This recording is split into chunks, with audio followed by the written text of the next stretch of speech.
આપનું સ્વાગત છે। ઘોઘાપાણી થઈ કાયાપલટ। જી હા, સરકારી ગ્રાન્ટ અને ગ્રામજનોના ફાળાથી સ્મશાન બન્યું સ્વર્ગ સમાન। ઘોઘંબા તાલુકાના 89 ગામોનું મુખ્ય સ્મશાન એટલે વૈજનાથ મહાદેવ મંદિર પાસે આવેલું મઠનું સ્મશાન। કરાર નદી કિનારે આવેલા આ સ્મશાન ઘોઘંબા ગ્રામ પંચાયત હસ્તક આવે છે, જેમાં સરકારની વિવિધ યોજનાઓ અને ગ્રામજનોના લોક ફાળાથી સ્મશાનમાં રોડ, ચોરા, મઢુલી, મંદિર તેમજ પર્યાવરણના રક્ષણ માટે વૃક્ષોનું વાવેતર થઈ રહ્યું છે। અગાઉ આ સ્મશાનની હાલત દિવસે પણ જતા ડર લાગે તેવી હતી અને ડાઘુઓ સ્મશાન યાત્રામાં જતા પણ વિચારતા હતા, ત્યારે હાલની પરિસ્થિતિ કંઈક અલગ જ છે। સ્મશાનનું નવીનીકરણ થતા ગ્રામજનો સાંજના સુમારે શાંતિનો અનુભવ કરવા માટે સ્મશાનમાં આંટો મારે છે।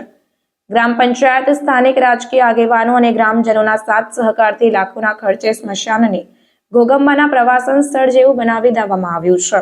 એક તરફ વૈજનાથ મહાદેવ તો બીજી તરફ કરાર નદીના પટમાં બનાવવામાં આવેલું સ્મશાન ખૂબ જ આકર્ષણ જમાવે છે।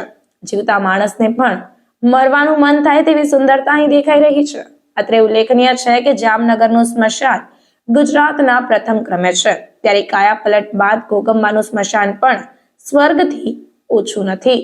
ઘોઘંબા સ્મશાન ખાતે વિવિધ સુવિધાઓ ઊભી કરવાના જે આયોજન છે એના ભાગરૂપે આજે આ સ્મશાન ખાતે આરસીસીનું કામ ચાલી રહ્યું છે।